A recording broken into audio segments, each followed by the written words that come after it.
आज हम सभी ने ये प्रेस कॉन्फ्रेंस इसलिए बुलाया है, इसका एक उद्देश्य है क्योंकि हमारी सरकार ने, भारतीय जनता पार्टी की सरकार ने नारी बंदर अधिनियम बिल को लेकर के एक विशेष सत्र 16 अप्रैल से 18 अप्रैल तक का मतलब बुलाया है, जिसमें एक कुछ विशेष बातें हैं, जिसका कुछ संशोधन जो 19 सितंबर 2023 में पारित हुआ था, जिसकी मंजूरी माननीय राष्ट्रपति महोदया जी ने दिया था।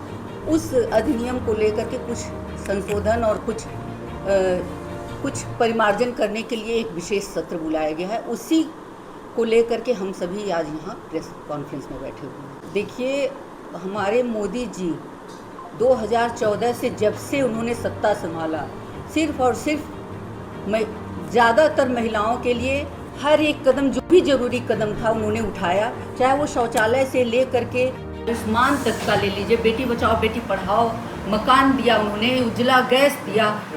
और अब हम सभी को लोकसभा और राज्य विधानसभाओं में 33% का आरक्षण भी सुनिश्चित कर रहे हैं। राजनीतिक भागीदारी को बढ़ाने के लिए, उन्होंने सुनिश्चित करने के लिए उन्होंने ये अधिनियम ले आया है, जिसका विशेष सत्र ये 16 से 18 अप्रैल तक होगा। और निश्चित रूप से इसके द्वारा, इसके जरिए राजनीति में महिलाओं की भागीदारी बढ़ेगी, लैंगिक समानता आएगी और जो समाज में एक समरसता, एक समावेशी अनुकूलता आएगी। यह नियम लैंगिक समानता की दिशा में एक ऐतिहासिक पहलू है और यह निश्चित रूप से आगे जाकर के इसके बहुत ही सकारात्मक दूरगामी परिणाम होंगे।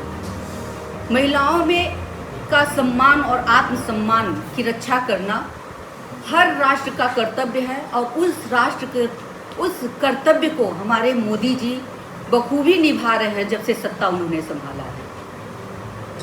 ये यजुर्वेद का ये एक कथन है कि अगर स्त्री की सम्मान और आत्मसम्मान की रक्षा कोई राष्ट्र नहीं कर सकता है, वो फेल है। इसलिए महिलाओं के सम्मान और आत्मसम्मान की रक्षा हर राष्ट्र का कर्तव्य है और हमारे मोदी जी ने ऐसा करके एक बहुत ही बड़ा, एक ऐतिहासिक कदम उठाया है। इसके लिए मैं अपने माननीय मोदी जी को, श्रद्धेय मोदी जी को, देश के प्रधानमंत्री जी को, जो कि पूरा विश्व देख रहा है, पूरा देश देख रहा है कि महिलाओं के लिए उन्होंने क्या किया, इसके लिए मैं उनका हार्दिक आभार व्यक्त करती हूँ, कोटिशः धन्यवाद व्यक्त करती हूँ।